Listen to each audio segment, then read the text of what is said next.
Oh, Mr. Tepper, I always feel I should do some kind of like entrance like this to Yeah, start the like a thing, Bond but villain. who knows? Yeah, Mr. Tepper, we meet again. Yes. How are you, Sam? You well? Good, thanks, mate. Yeah, good. You? Yeah, not bad, not bad. I can't complain. As my Yeah, dad used to say, it's not me, it's everybody else. So absolutely. And do you know what? The last session we had, it was like a heat wave, and it really isn't today. no, but it's all a bit of a blur though, isn't it? I mean, I It is. often say that there are no more days anymore. Yeah, It's just sort of one long week with some strategic naps in the middle, you know. absolutely nice. I like that. Was it Frank Zappa who said, time is just a series of, what was it? It's punctuated by. I need to think of this. I'll try and find it by the end of this clip, but it's kind of without music to decorate it, time is just a bunch of deadlines and bills to be paid or something like that. Yes. Yeah. Yes, and another great one, John Lennon said, uh, life is what happens when you're making other plans, Yes. which Yeah, I think is also good. So we're all present, we're all in the now, we're all absolutely. focused, and yeah. So talking of James Bond and Dr. No, on the subject of no and lies, let's hit it. So we're up to line number 6. We are. Now, line number 6, they get a bit edgy here. What maybe that is, it might trigger people, and if it triggers you, I'm really not sorry because you needed to be good. So number 6, number 6 of the biggest lies told in and around marketing is you'll launch something and you'll say to somebody, well, I've got to be a bit flexible, or you're running a small business or even any business. I mean, even 10 million pound businesses go through this. Um, and you focus on revenue, you focus on things that are important. So you don't spend time and money on marketing because it's not immediate. Marketing is for tomorrow, sales is for today. So you just wing it on the marketing side. You think, look, we've got loads of organic, loads of people talk to us. We'll park marketing. We'll just focus on getting the revenue in. Yeah. Yeah. The problem is you don't know when the tap's going to be turned off. So Mm. you can't predict when the slowdown's going to come. A slowdown will definitely come Yeah. because when you move from your first circle of connections to the second circle, you will have to work harder. You'll have to market to. There'll be nurturing. There'll be automation. There'll be tons of stuff. When you're in that first circle where, like in the bar Cheers, everybody knows your name, it's Mm. really easy to generate revenue. Yeah. When you get into that second circle and you won't know when it's coming and it'll hit you right in the face, Yeah. all of a sudden you start to feel pipeline pressure and you start to think it's getting small in here. It's a bit like that scene in Star Wars when they're in the trash compactor. Yes. The walls seem to be coming inwards and you're like, what the hell's Yeah. going on? That is pipeline pressure. And you have to arrest it long Yeah. before it even happens. Mm. So not spending time on marketing, time and money on marketing today means you're going to have less sales tomorrow. Yeah. And you can't do anything in life by living for today only. I Yeah. know sometimes we've got a challenge, we need to hit a revenue target. Yeah, I get it. But you need to make time to focus on what happens when we get to pipeline pressure. Who will Absolutely. we be talking to? And if you don't, I can tell you what's going to happen. You're going to get there, you're going to go to someone like Sam and say, Sam, help, Mm. please. Yeah. And Sam will say, when do you need help?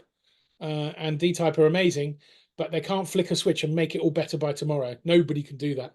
So Mm. whereas if you give D-Type or someone like me amazing runway, if you give us time to do it properly, Yeah. the magic that can be created.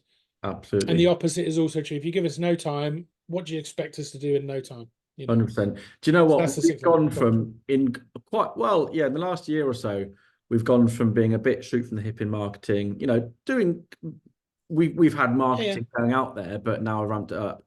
And we've gone from me driving a lot of stuff to actually now we have a weekly marketing and ops call with the team, which takes a big chunk of the day, which is great. And I was also getting delegated. We've got right people in the right places doing the right things. It takes the pressure off massively. And I was thinking this morning, I've just not been that active on LinkedIn recently, but do you know what? We have been.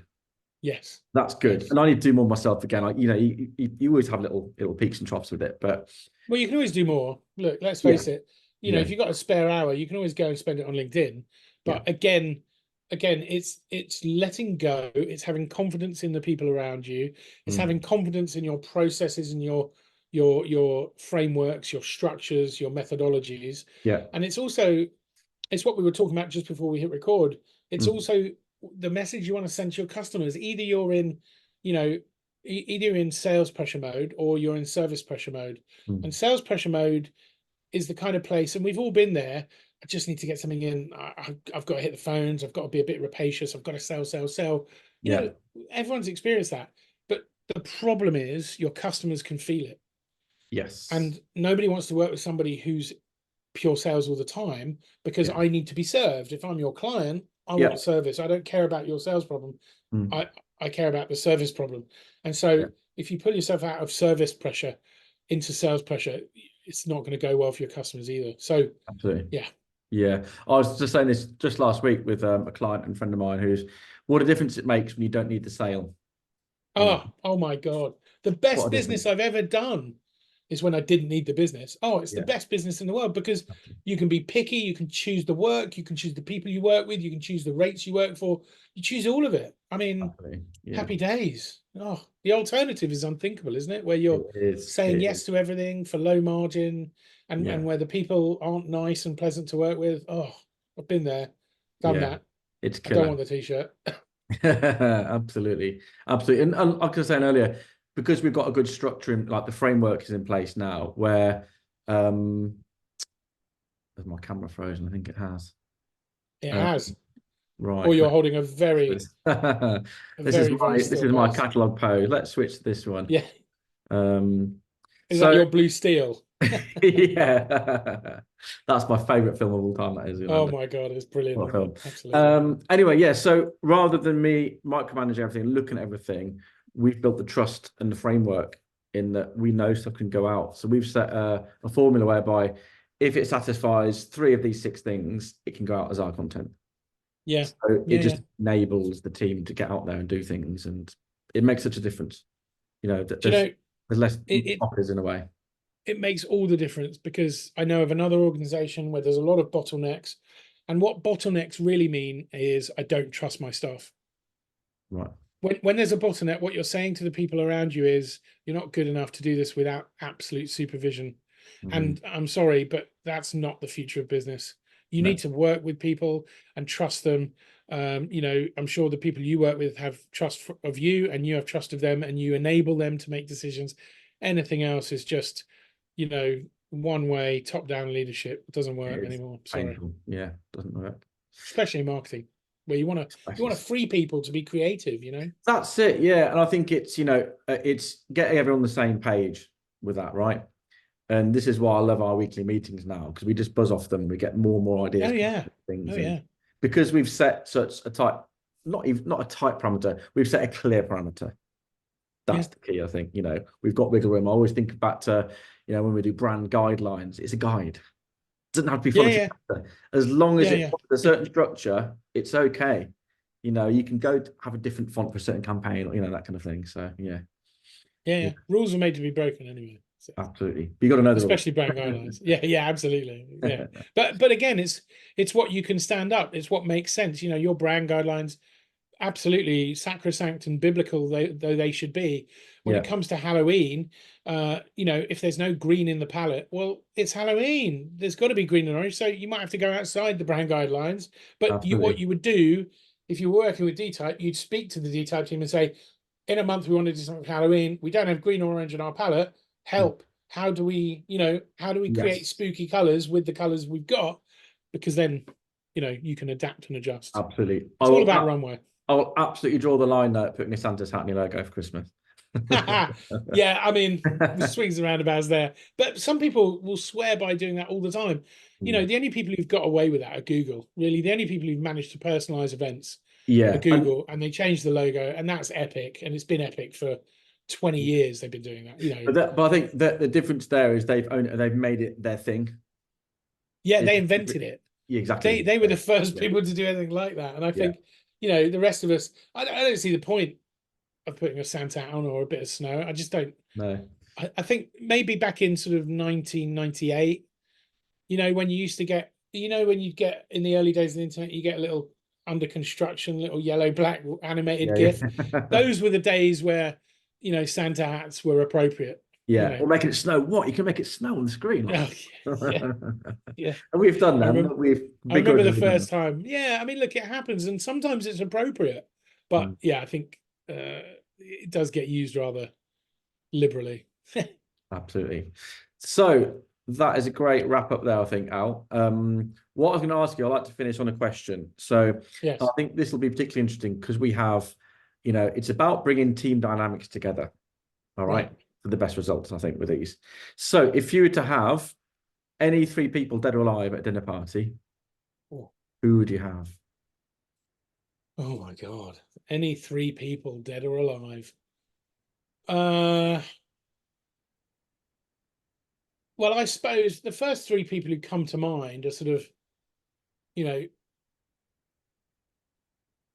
sort of the Jesus, Buddha, Right. sort of, I don't know, Moses triangle, because it would just be fascinating to hear Yeah. what they think of religions and things like that. But then, I mean, oh, there's so many people, you know, I, I'm I, I I'm genuinely stumped because I should have prepped you there's for this. musicians. Yeah, there's musicians I could have. I mean, three is tough. I think if I had to actually pick, uh, Or I think fictional. I'd Or fictional. yeah, or fictional. Oh my God, that's even worse. Too many Now great it's ones. opened up even more. I mean, so well, obviously, I mean, if it's fictional, I think I'd have Iron Man, Black Widow, and Spider-Man. Yeah, that'd be amazing. What a dinner. And what friends to make. I mean, you Absolutely. know, Yeah, for sure. there's a lot of different answers I could give to that. And I think the context, you know, if it was a marketing chat, I'd have Seth Godin, Yeah. Gary Vaynerchuk, Yeah. and you, Sam. I'd have you. You could Ah, be the third guest. That would be good, wouldn't it? Would bless you you. come to that dinner?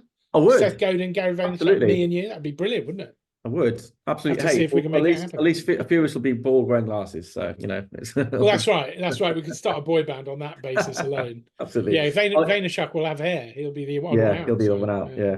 So I wrote three down very quickly. I just going this for the cool. call. So I'd have Freddie Mercury Oh for the yes, pure party dynamics and absurdity. Maya Angelou, yes, very the nice, very immense good. wisdom she has. Yes, she's got a And phenomenal book. If you get the chance to read it, it's called "Why the Caged Bird Sings," and it's her I've heard of this. autobiography and Yeah. mind blowing. You know, you want to understand the story of her and how she Mm. produced the poetry she produced. But yes, go on. Who's the Okay, third? interesting. And Miriam Margolyes, again, just Miriam I think Margolyes. a Yeah, amazing party guest and would not hold back. yes.